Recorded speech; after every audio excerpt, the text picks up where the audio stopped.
Hey, Aloha Kako. I decided to put together this update video for you, my subscribers, as well as those that may have stopped by and wanted to see if anything has changed on the channel and were maybe thinking about subscribing but haven't seen anything put up lately. I know it's been pretty spotty with the videos that I've been producing and putting up on top of my channel, and I apologize for that. But YouTube for me has never been about constantly producing content and bringing things out daily just to get views. My channel was actually originally created so that there was an outlet for not only my creativity and sharing of what I experience and what I've learned through the working with a paranormal investigative group, and also my own personal experiences from growing up and even today. It was just a way for me to share and to support the community, because I know me growing up, it was a little difficult to talk about these kinds of things. It was kind of frowned upon, not necessarily by my family, because being native to Hawaii, we kind of have our way of dealing with with the paranormal stuff. And I grew up in a very superstitious home, and not to say that my parents or my grandparents or my great-grandparents were simple-minded. It's our superstitions come from the idea of respect and understanding other cultures, and that we're not the end-all be-all center of the universe people. We understand that it takes teamwork to make the dream work, basically. And so living out in the middle of the Pacific Ocean on these small islands, you have to have an understanding about other people, and you need to make sure that you respect their beliefs. You don't have to take their beliefs, but respect them and understand that everyone perceives the world differently. Everyone has a different perspective when it comes to how the world is. And my personal perspective about this platform is just to get information that I come across to you, my ohana and my hoa, my friends. You guys have helped me to really shape this channel to something bigger than I thought it would be. Yeah, so I look at the numbers number of subscribers I have on my channel, and in no way is it successful in the terms of being a monetized channel.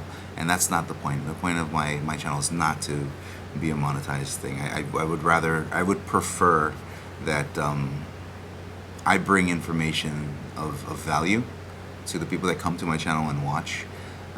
Some of you guys may think that some of the things I produce is like kind of worthless, but for me at the time when I do produce a video, it affects me in a way, and I want to share it with you folks, just to see if you guys have any comments, or if you guys have any familiar or similar things happen to you folks in the past. But yeah, I do want to say thank you.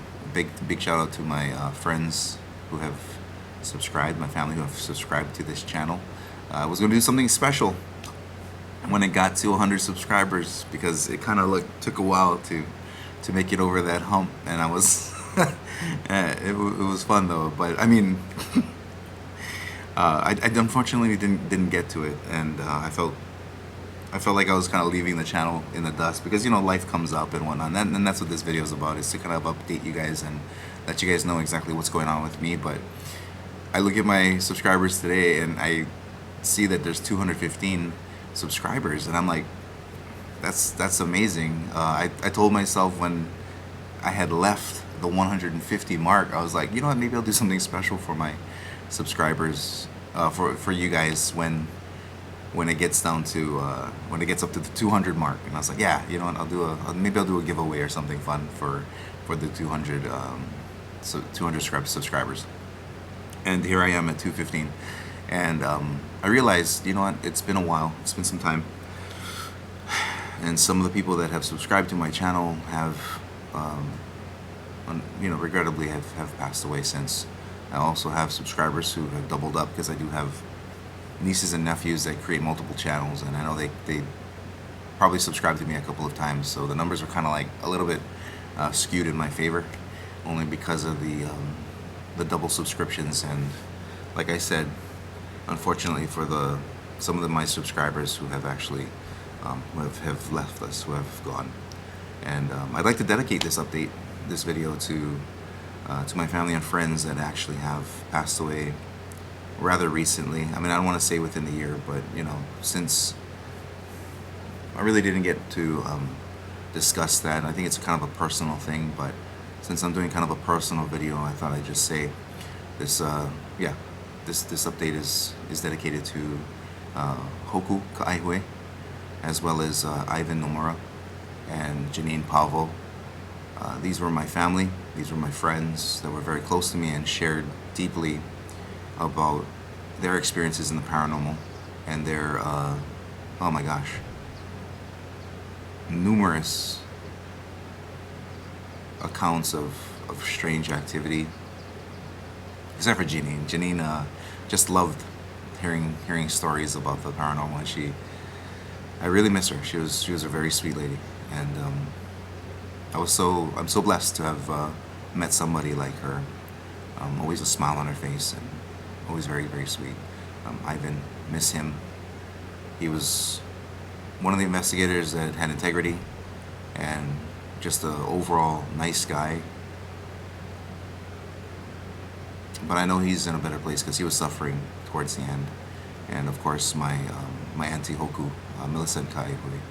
I really miss her. She had so many stories to share about every place on the island. Like, she would get around, she would move all over the place, and they would spend time hanging out in the weirdest places. She's the one that told me about the UFOs coming out of Kaneohe Bay. And I was like, UFOs? What?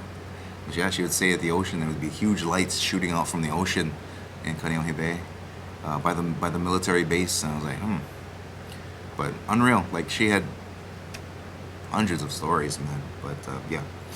So, getting on with what's going on in my life. So, I'm still working at the school. I'm still educating our youth. I don't know if that's a good thing or a bad thing. I just try to pass on what I know, my mana'o with the students. I think I have some quality things to share with them. But yeah, still working here. Besides the classes I do, I have after school activities.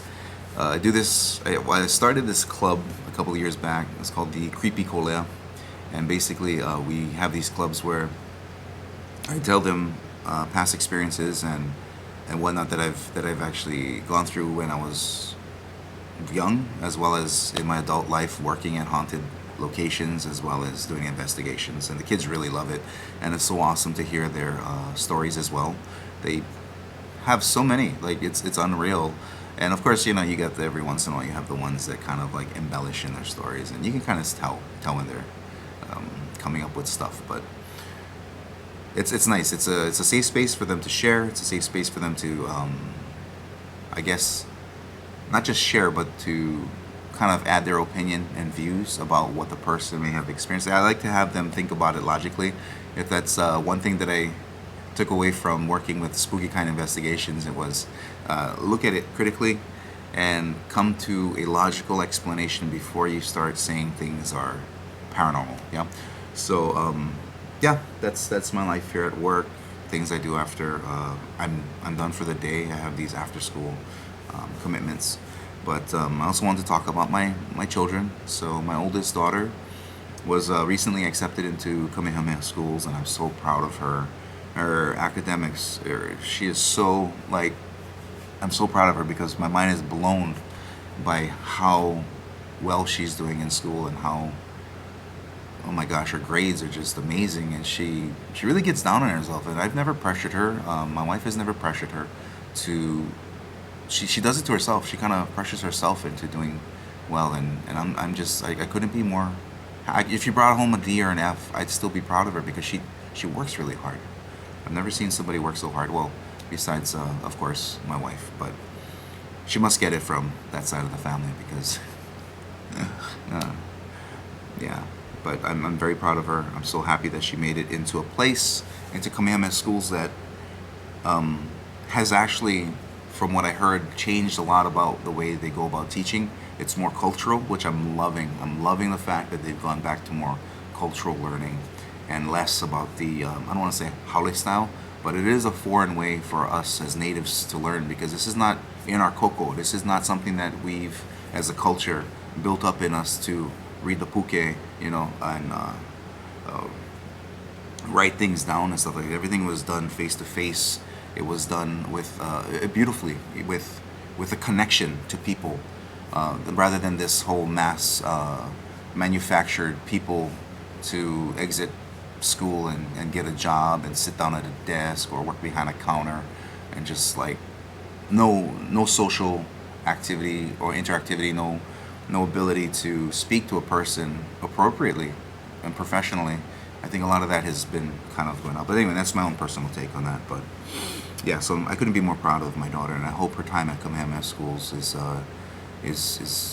eye-opening for her, because I'm so proud of the fact that, you know, because before I would try Walelo Hawaii, Yaya, and sometimes she'd be like, her mom trying to instill hula in her, and she's like, but now that she's going to Kamehameha Schools, she has a relationship of friends that are into things like that, and she's getting more into it, and I'm just, I'm so excited. I'm so excited for her future, because this is the kind of education that I wish I had, and I'm so happy that she's getting it. But anyway, moving on to my younger daughter, another one that I cannot be more proud of. She is so creative. Her and I have like minds, so we take things pretty critically when people have something to say about a particular aspect of our life. But she's so funny. She's very, very creative, and I'm so proud of her commitment to arts, I should say. She not only likes three-dimensional art and painting, drawing, she also enjoys her dance. She does hula, and she likes her singing and writing. She's gotten into writing, so I'm like very impressed. I see a lot happening for her in her life, and we're trying to give her the start that'll help with both of our children. Trying to give them the start that unfortunately, growing up in a you know, impoverished family, that we didn't have. So I'm not saying we didn't have anything growing up, but we definitely fell behind when it came to having things to help us, you know, in this non-Hawaiian world. So anyway, moving on from that, talk about my wife. She's just the most beautiful person I know, and she has helped me through so much in my life. All the different things that I decided to do in life, she has always been so supportive. She has always helped me. She's still teaching as well. Let's see. We are coming upon our 30 years together as a couple, which is pretty big. So after about 10 years of dating, you know, I finally decided to ask her for her hand in marriage, and we've been married for almost 20 years. So next year is going to be a big deal, 2025 for us anyway. She wants to do something special, but I'm like, well, 20 years we've only been married. She's, yeah, but we've been together for 30, and it's just like this whole thing.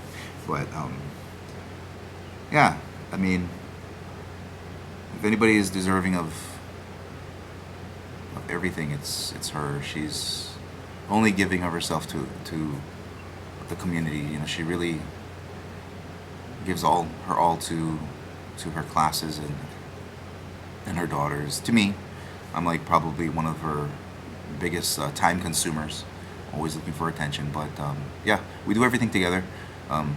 Usually wherever she is, I am. But I have an introverted personality, so a lot of times when she's out and about, I prefer to stay home and take care of business at home. But anyway, she's also been helping me with a new endeavor. I have, well, one of the reasons why I haven't been producing a lot of content on this channel is because I've been preoccupied with a new form of art that I've been getting into. So I'm going to show you guys. I have been busy writing my own book, and this is something that I thought that I'd never ever do. And so She has actually been a huge part of this project. She has helped me with the editing of my work because she's been reading since she's been small kid kind, and then of course now that she is so amazing with her teaching and stuff, she actually helped me to edit because we don't have money to go out and hire editors to help us with our. I didn't have money to help my book with editing, so I hired her pro bono to help me with my editing. As you guys can see from the cover art, this was all done by me, so I didn't have to pay for an artist to also come and draw pictures for me.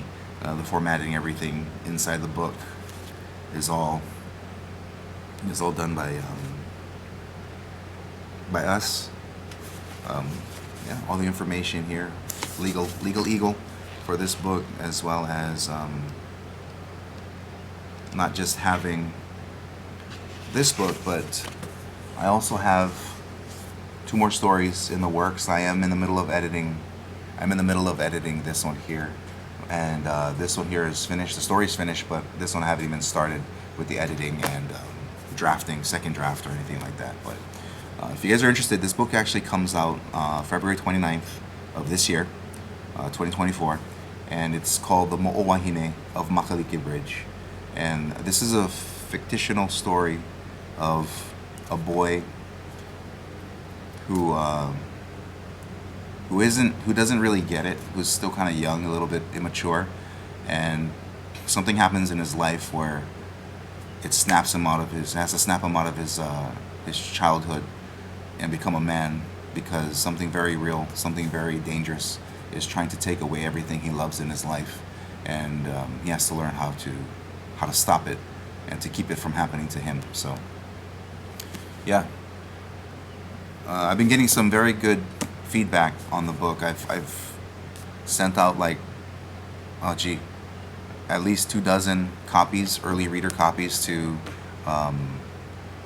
people I know, and there are educators. They're all in fact, all of them are pretty much educators. Maybe a couple aren't educators, but they're all educators, and they seem to be really enjoying the story. So if you guys are interested, you can check it out on Amazon, Mo'owahine of Makaliki Bridge. It comes out February 29th, 2024, and it's available for pre-order right now on Kindle for digital download, but you can purchase the paperback and hardback after the 29th. So I believe the Kindle version is $9.99. This one is paperback is $14.99, and the hardback is $24.99. And yeah, so that's been what's keeping me from doing a lot of things that I should be actually paying attention to. I know the yard was kind of overgrowing and stuff during the moments when I was really trying to understand the whole idea of publishing, because it's a self-published book. It was a lot of things that I had to learn, a lot of things I had to research before I could finally make it a reality. So I'm very excited, to say the least. So if you guys are interested, you guys can check that out. It's a cool local story. I mean, one of the things I think might be a challenge for some people is the pidgin. Like a few of the characters in my story actually speak pidgin, and it might be a little hard, but I mean, I'm sure after a while you'll catch on to some. And then the Hawaiian words that I have in there, I have a glossary, so it's easy to look that up. But yeah, so the next thing I want to update you guys about is the channel. Let me start off originally why I created this channel. I wanted to give voice to the community. I wanted to provide a way to share paranormal stories, events, and activity. And I thought YouTube was an amazing vehicle for that. The Real Paranormal show that I created, I was gathering these stories from all these people that worked inside the the historical district of Honolulu, near and around Iolani Palace and Kawai Hall Church and the mission houses. And there were so many stories, so many people that came forward. Well, there were a lot of people that had stories. Not many of them wanted to come forward, but I did get a nice handful per I want to say building, per facility, to share their stories there. And I still have a lot of stories that I know of, but some of the people either didn't want to be known because Hawaii is Hawaii, and like I said, superstition. I mean, a lot of the people, especially certain cultures, they don't like to talk about it because as soon as they talk about it, more things start to happen. And I understand that. I totally understand that. But they're concerned about that and how it puts them off. But it's just I've got so much to share, and um, yeah, this channel was meant to bring that forward, to show off investigations and tours.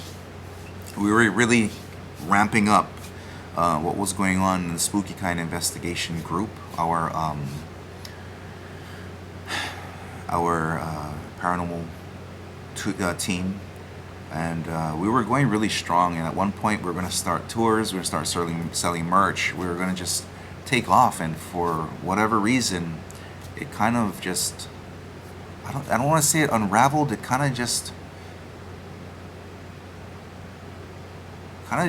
like evaporated. Like it didn't go anywhere.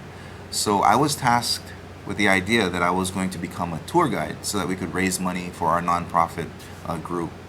And so I was trying my best. Now, when I do something, I don't like to do something kind of, I don't want to say half-assed, but I don't like to do things without knowing everything about getting some feedback first. And so I was actually doing these, I want to say like kind of like free tours, and then I did like one, what do you call it? What is it called? The March of Dimes. The March of Dimes had contacted my work when I was working with the city. They had contacted my boss and says, we need you guys to do this. And so he passed it down to me, who, of course, because I was a low man on the totem pole, here, you're going to go out and you're going to help raise money for the March of Dimes. And I was like, oh, okay. So, boop, an idea popped up. You know what? I'll do a tour for the March of Dimes, raise money that way, send them the money for their nonprofit organization, and I'll get some experience. And that's the thing with me, is I needed the experience to become a tour guide. I was not comfortable with it, and like I said before, I'm introverted, so I have a hard time. Like it's all a show for me when I go out and play music, when I speak, public speaking and stuff like that. It's all a show, and it takes a toll on me. It takes me a while to recuperate. So I'm not saying that I can't do it. It's very, very draining on me. But yeah, so it was funny. I took these groups out for the March of Dimes, raised some money, and it wasn't much. I mean, like by today's standards, like people making thousands and thousands, but it was only like a couple $100s, and it was so funny because they got mad. Like the March of Dimes people had contacted me, and they were upset because I'm using their name, putting up these small little flyers inside, like my local L&Ls and stuff like that, to do these this march. What did I call it? I think I call it the Ghost March. Yeah, because we'd have to walk around town, and I'd give the ghost stories of each one of these buildings, but I called it the Ghost March, and I said the March of Dimes, raising money. And so they contacted me to see if it was legitimate. So you guys can't be using our name. I says, you guys sent us this, at the city, this flyer saying that you wanted us to help raise money for March of Dimes, so that's what I'm doing. And so so they were never really like truly like believing that I was legitimately helping through the city, and they asked for the call out. But anyway, regardless, I did the thing. I get the money, and I write a check, for the cash that I received. And it was funny because when they told me, oh, we're gonna come and pick up the money, and so when they came driving into my work at the Civic Center, what's it called, parking area, they come pulling up inside the metered area, and they got this beautiful golden like Rolls Royce. They come pulling up in, and there's a driver, like this guy was like all dressed in this suit, whatever, and in the front seat passenger there was this lady all decked out in her jewelries and her makeups and her fancy dresses, and in the back seat there was a couple older. These people are like older. They were probably in their 70s, but 70s, 80s, but they're all like very rich, looking people. And I go, oh, thank you very much. I hand them the envelope, and the lady like takes the envelope from me, and she's giving me this scowl, and I'm thinking to myself, you know what? That is the last time ever that I'm going to help out this March of Dimes. Yep, that's right. Calling out the March of Dimes, because that to me was low respect It was just disgusting to see that these people are just like rich as hell, and they're looking for handouts from us civil servants, us workers of the people, asking us for money. When you look at them and they're all like high mucky muck, rolling around in the expensive cars, it's just criminal, criminal.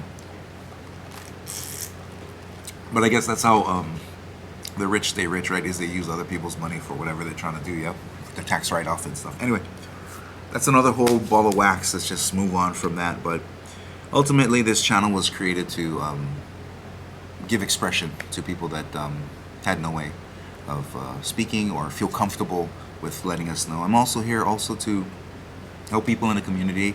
I still travel to homes for investigations just to kind of like find any kind of evidence to help families that still they want to know the truth or not. Like I said, there's not a lot of business for Hawaii because we kind of local people know how to deal with this kind of stuff. We basically know the deal. But it's usually the malihini, the people that come from the mainland or the countries that come down and they have questions about it because they don't know what's going on in their house because they have a different lifestyle. And because that lifestyle does not blend well with, I'm not saying that respect isn't playing a big part of why they're getting paranormal activity happening to them, but it might be. So, yeah, I still support, and I do call upon a couple of people that used to be in our group back in the past to come and help with these investigations from time to time. And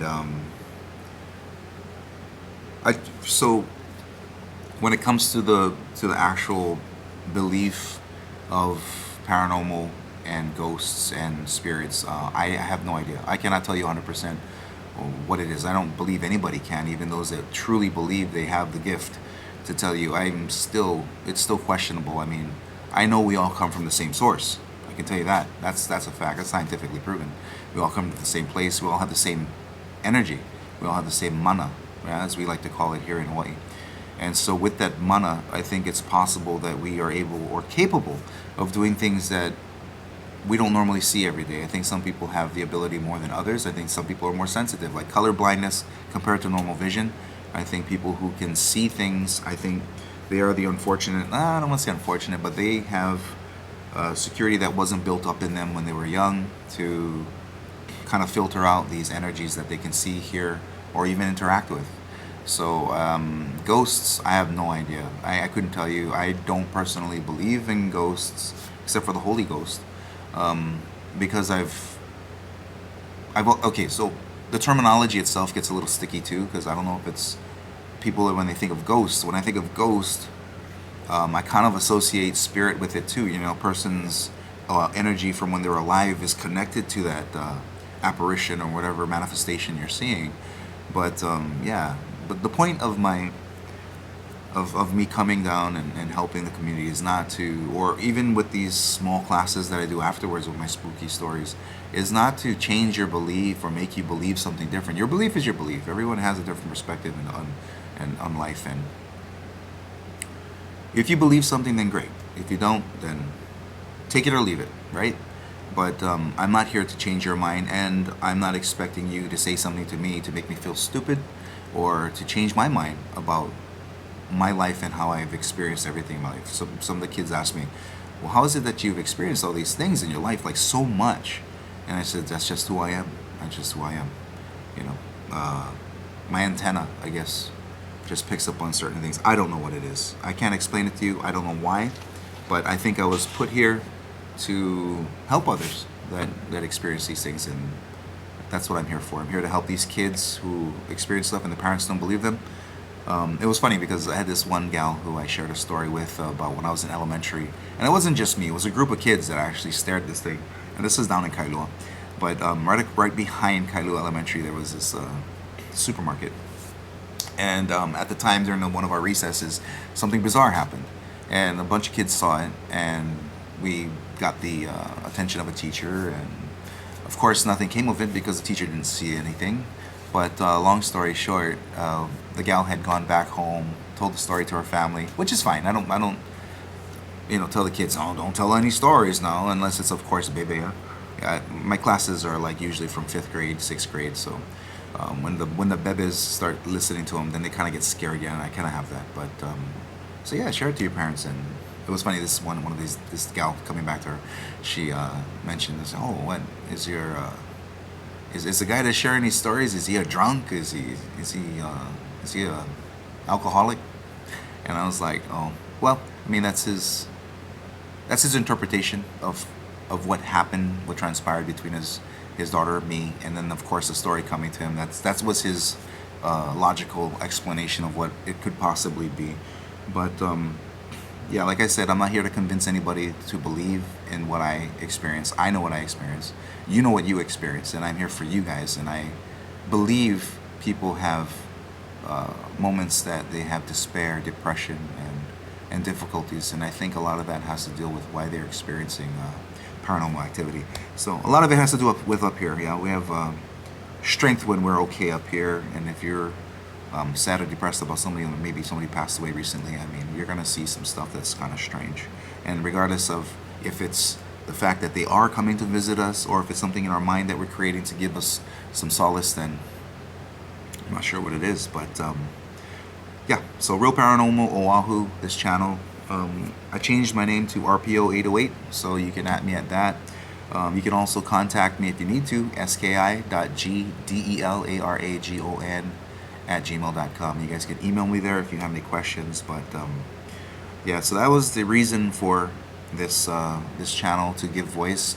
I also threw up The Ancient Evil, that small show that I filmed with my family, and the reason for filming that was because I had a story I wanted to tell, and it involved a lot of paranormal activity that I went through growing up, and it was something that I thought would be fun, I thought would be entertaining for people to watch. But if you look at the events that happened inside the story, the black-eyed child, which is the child that I saw when I was when I was young, by my bedroom. Also the Kaula stone my dad told me about, that sacred stone that you'd have to feed to give to receive some kind of, that was the stone. I was kind of like representing that in that story. All these different things that happen inside the tale, all were things that have happened inside my history. But yeah, so I put that up there as a fun thing, a fun production. And that's something that I want to continue doing, but unfortunately, because because of my production of my book, that kind of took a back seat. I wanted to do something more more playful, more fun, like a parody on ghost hunting. I thought that would have been fun, but yeah. Anyway, we're getting to the third part, which is the future of this channel. So I'm still here to support my community. To you folks, if you need it, you guys can comment, make comments, and I will respond to you. If you guys need to contact me, you can. But ultimately, I'm here to support you guys. I'm going to continue sharing on the investigations that I have. If a family allows me to film an investigation, I will put it up here so that you guys can see it and make your own logical decisions about what you think is going on. If I have events like tours, or if I have anything else coming up in that paranormal sense, then I'll definitely, if I can get them filmed or at least recorded, I will put those up so you guys can experience those things as well. I would like to do more narratives and get back into storytelling. I think that for me is like one of the things that actually drives me. It makes me feel good inside to tell a story, because as Hawaiians, we are an oral speaking culture. That's how we pass down our information, and that stuff is bred inside my my koko. So it's something that I would like to push, is my storytelling, which is, like I said, what I'm doing with my book. I'm pushing that.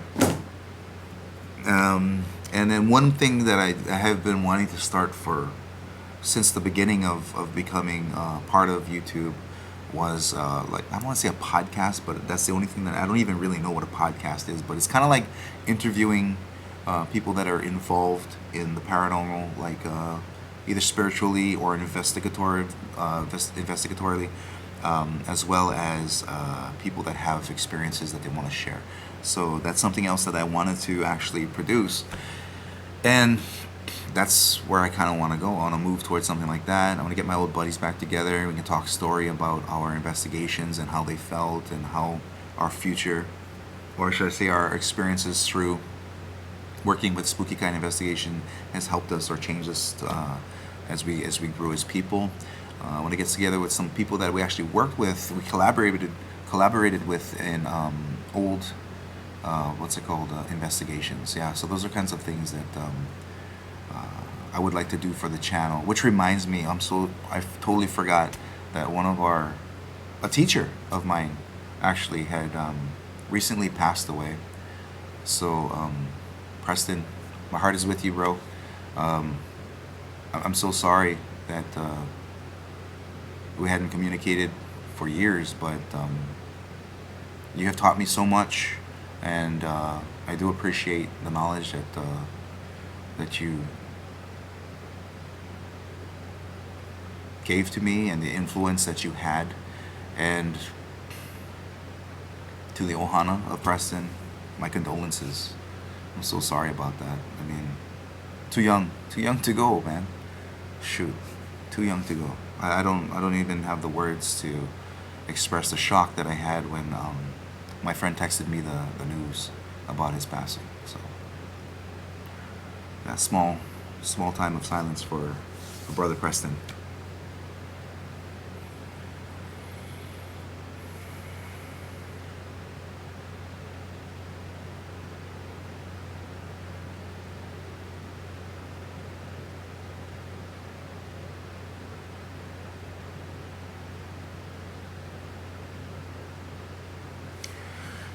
So with that update, I was only trying to make a short video, but this thing I'm sure is super hecka long. But anyway, I just wanted to say thank you, and I appreciate all of you for being here.